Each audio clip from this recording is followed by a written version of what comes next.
morning, Coach. Francisco Villalobos from 2DN Network, and obviously the past 2 years have been difficult for the Rockets. I just want to know what's your level of optimism towards this season, and what, other than, yes, we're doing a good grade, blah, blah, blah, what precise things will make it into a better season compared to the other ones? I'm super excited about this season. I'm excited for a bunch of reasons. I'm excited that we have a group that I've been with for a little while, and they have more experience than they've had in the past. That's one of the things that changes from year to year. I'm excited about the work that these guys have put in this summer, as far as having basically the whole team here this summer working on their games, working on their bodies. I'm excited about our young guys that we picked up and that are going to be a big part of our organization and a big part of our team. As far as what's going to be better this year, like, I've been studying a lot. I've been talking to a lot of people. I've been spending a lot of time with our players, evaluating our strengths and our weaknesses, and the main thing that we're going to be is super hard to play against on both ends of the floor. We're going to use our quickness and athleticism on the offensive end, but we're going to use it on the defensive end as well. So look for improvement on both ends. Yep. Jackson. For both of you, we spoke during the exit interviews kind of about not necessarily defining the season by wins and losses. So how do you define success this season? How do you measure that success, if not in wins and losses? I mean, I think he literally just answered it. I think it's, if we are a team that is very hard to play on both ends of the court, everybody has a bad night. But if day in and day out, we're a team that is tough to guard, and on the other end makes the game hard on other teams, that's the type of step forward I think we're looking for. And so there's going to be nights when the ball goes in and you play badly and you win. And there will be nights when the ball doesn't go in and you play great and you lose. That's the NBA. That's the nature of 82 games. But I think I think we know enough between the two of us and our staff and everything else that we'll be able to measure well. Like, are we hard to play against? And I think for a team like us, for a young and up and coming team, I think that's the measure of success. I guess I would piggyback and say there has to be a level of improvement, right? Like, the team that we see next Sunday against San Antonio and the way that we play is going to be different than the team that we see post All-Star break. So having some level of patience, obviously, but there has to be steady and marked improvement as the season goes along. Brian. Coach, your first 2 years coming in here, there was some, adversity and turmoil with players who are no longer here. You also had to go through your players with the COVID protocol and things like that. Now you have a team that has your players on it, your draft picks. Do you feel like you're in your first rookie year? And can you also talk about the work ethic of your young players? Yeah, I definitely don't feel like I'm in my first year, but I am excited about this group in the future. Like you said, the first year there was a lot going on, and the second summer was short, and there was a lot going on as well. But this year has been more normal. We had a long summer, which is normal for a team like us, and we've had a bunch of guys in all summer, like I said earlier, and I'm excited about our young guys because they're all very good workers, super competitive, and to some extent they have a chip on their shoulder, which I love. So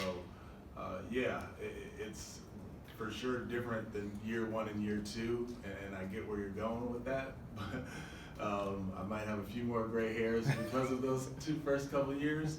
But I'm very excited to have a full summer, a summer league that doesn't lead directly into the regular season.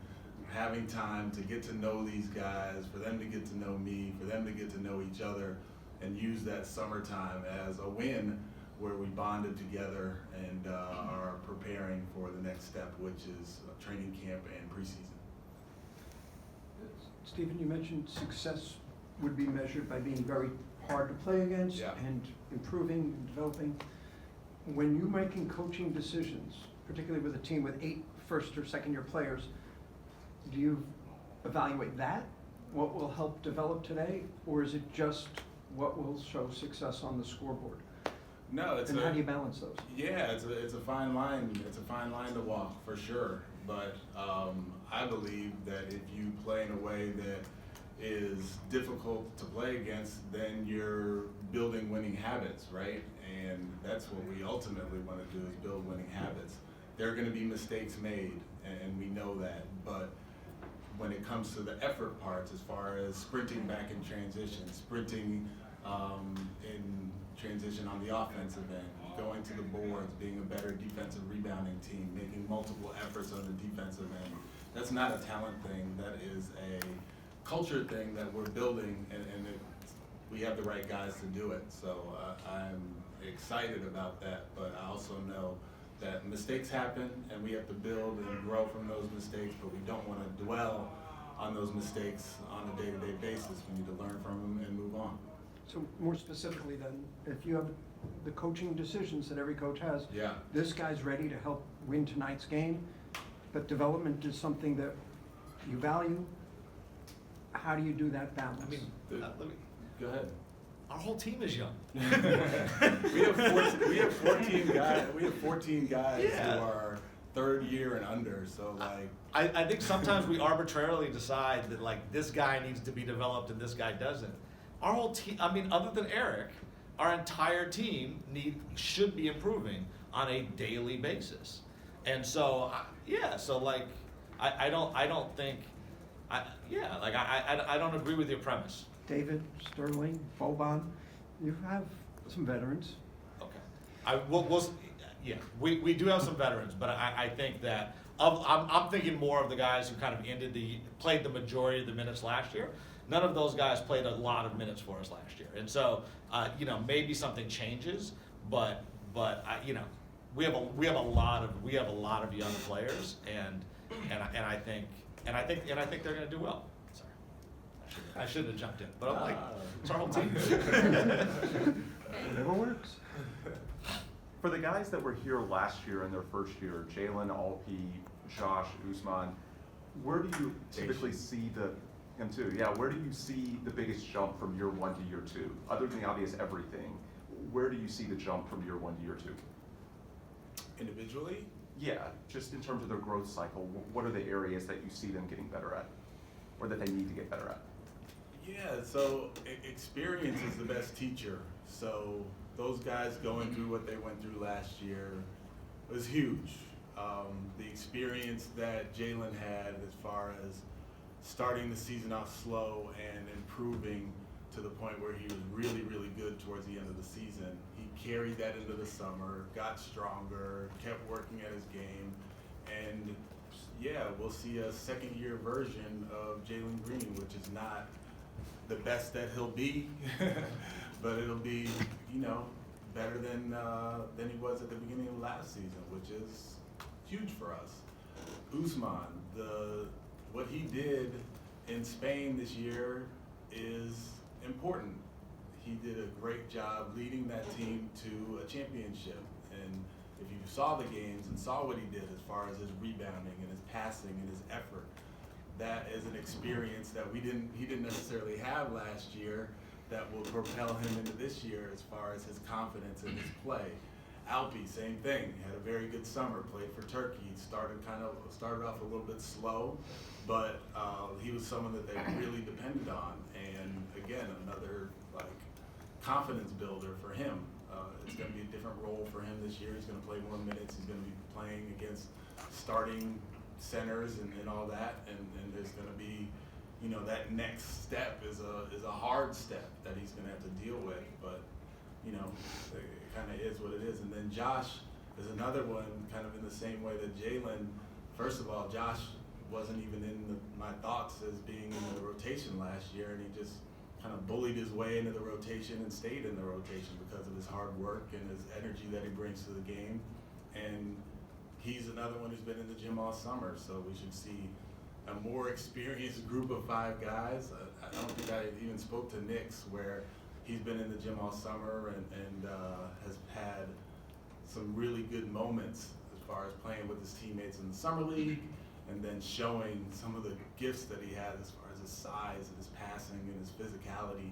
I'm really looking forward to all 5 guys taking the next step, which again, for your second year, is just the beginning of where you can be and where you can go. Kelly.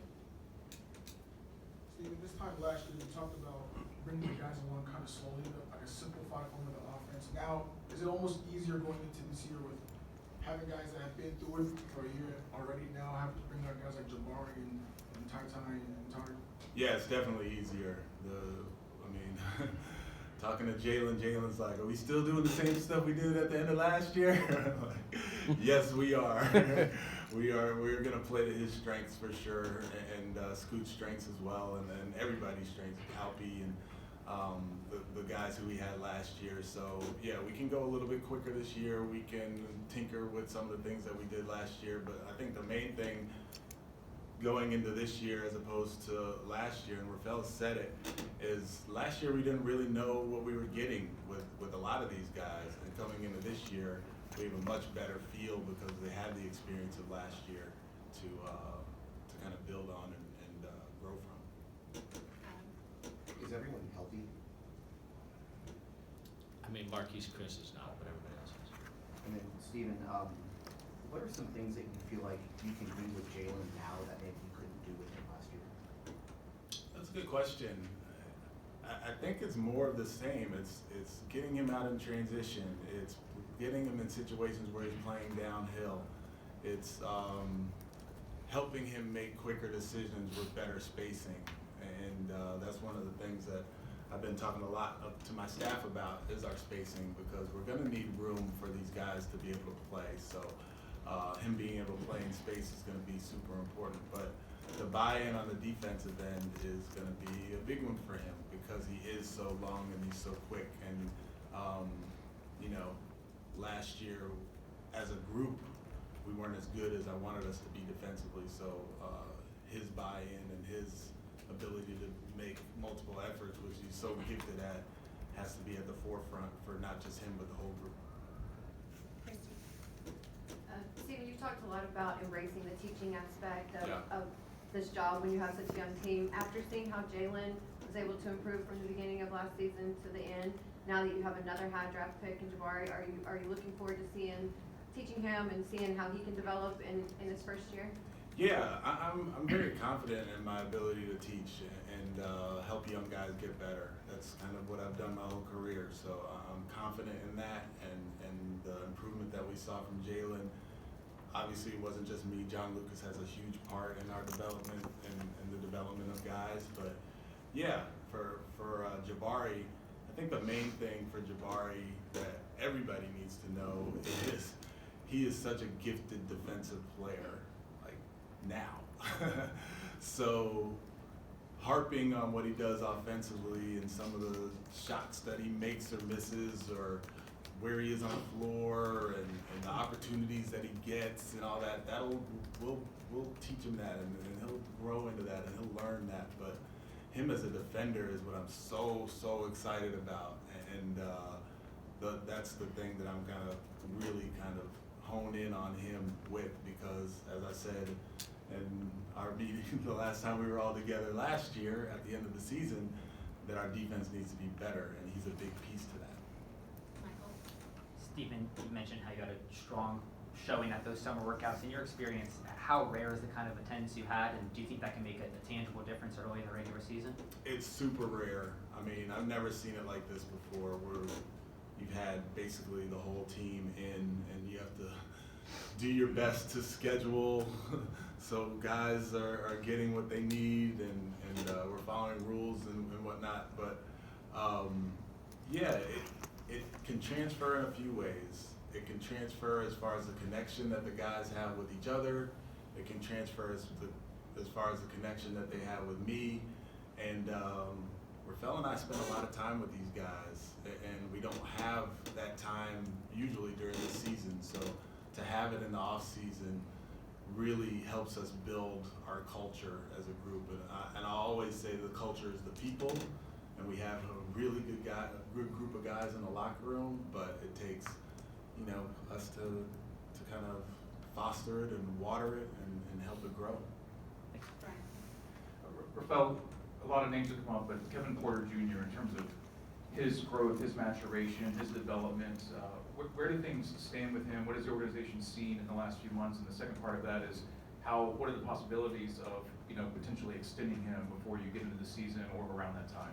Right, I'll answer in inverse order. We don't talk about negotiations, so I'm not giving you anything there. In terms of the summer, he's had an amazing summer. I'm really just happy for him. I want to say I'm proud of him. That may not be quite the right term, but I'm definitely happy for him.